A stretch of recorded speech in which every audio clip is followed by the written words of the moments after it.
says, are you working with Trudeau and Klaus Schwab on the Great Reset? No, Dallas, I am. No, I'm not. My political vision and values could hardly be more different than those of Klaus Schwab. For those of you who don't know, he is the head of the World Economic Forum, also known as the Davos Summit. He's the author of the Great Reset. I'm not shy about the many differences in policy that I have with our Prime Minister. We try to work together constructively with the Government of Canada because that's what people expect of us, particularly through the pandemic.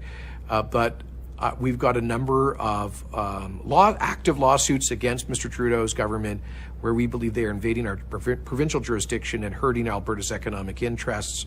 We will continue to stand up strongly for Alberta's future, for its economy, for its workers and people. And the Great Reset is a concept really of, quotes, using the pandemic crisis to advance what Klaus Schwab would call social democratic, or some people might call socialist ideas about redistribution, high levels of taxation, environmental policies with which I strongly disagree. We've been absolutely clear about that. And so, I think where the question is coming from is a view that any government that applies any kind of public health restrictions to limit viral spread during the pandemic is somehow part of a global conspiracy.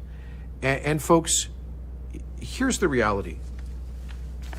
This is not a conspiracy. This is not a figment of my imagination. This is not invented by Klaus Schwab or Justin Trudeau or any conspiracy theory. This is the growth in hospitalizations from 100 to 950 between the end of October and the end of December. That was driven by a doubling of cases every 14 days. And if it had continued, we would have ended up with, we peaked out, I think, Doctor, at around 2,300 active or new cases per day. If you're doubling every 14 days, that would have very quickly become 5,000 a day. Then the 5,000 becomes 10,000 a day.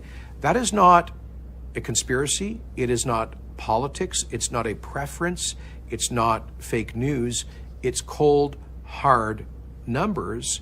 And if you don't believe the numbers, let's say you spend all of your time on conspiracy theory pages on Facebook and websites.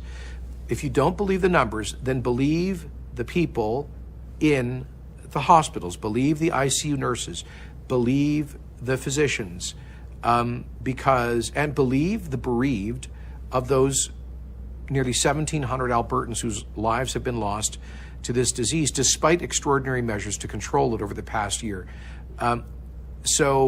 No, this is not Klaus Schwab's doing. This is the virus's doing.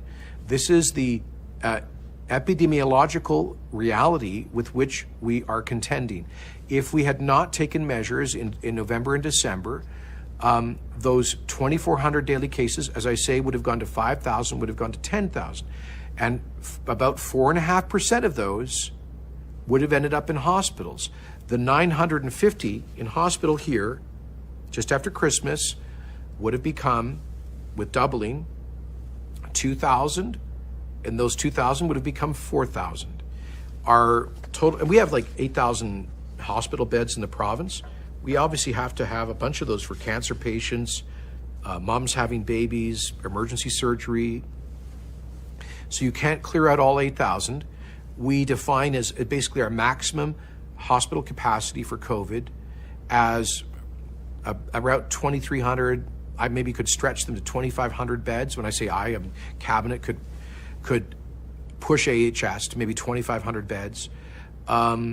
So to those of you who think this is all about some cockamamie, globalist conspiracy, Frank, let me be blunt with you folks.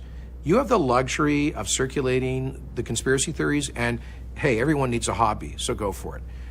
I've got, as the Premier of Alberta, I've got to be worried about whether or not we have the capacity to manage those patients piling up in our hospitals and the fatalities that result from them. Because for every 100 COVID cases that we identify, the numbers are the ratios are consistent. About 1.2% of those will end up as a fatality. I'm being told, oh, this is just, you're just faking, this is just the flu. Typical year, we lose a few dozen people to the flu. I think the highest number in the last 5 years was about 80. Last year was 94. So this year we've lost, we're going to be soon clicking over 1,700 COVID-19 fatalities with extraordinary measures. That is not Klaus Schwab. It's not Justin Trudeau. It's not the Great Reset. It's not QAnon. It's not a conspiracy. It is just a reality. And folks, for those of you who are in like deep denial about this, wake up and smell the coffee, all right? Wake up and look at the real numbers here. It would be grossly irresponsible for any government of any political persuasion to allow unlimited, uncontrolled, exponential growth that overwhelms our hospital capacity. I'm sure you have read stories that we've set up the Butter Dome here at the U of A in Edmonton as a overflow, should we need it, if we reach maximum capacity. You've probably read about, we set up a emergency like overflow in Calgary next to the Lougheed Hospital. And you probably read about how we have made contingency arrangements with the Red Cross to set up tent hospitals. If you want to live in a province where we're taking body bags out of tent hospitals set up in McMahon Stadium in the middle of February, where doctors are telling 80-year-olds that they're not going to get critical care because we've run out of ventilators.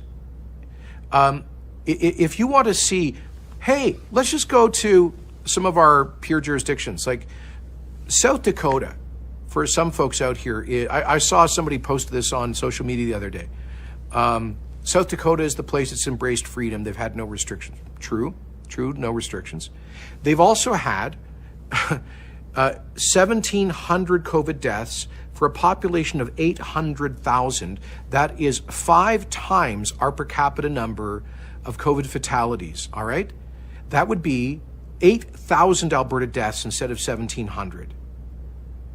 So when you're sitting in my chair, you don't have the luxury of indulging in all of this denialism, of trying to blame some globalist conspiracy, I think Klaus Schwab his ideas are cockamamie, and I will fight those ideas politically and democratically, but they have nothing to do with the actual challenge that we are facing.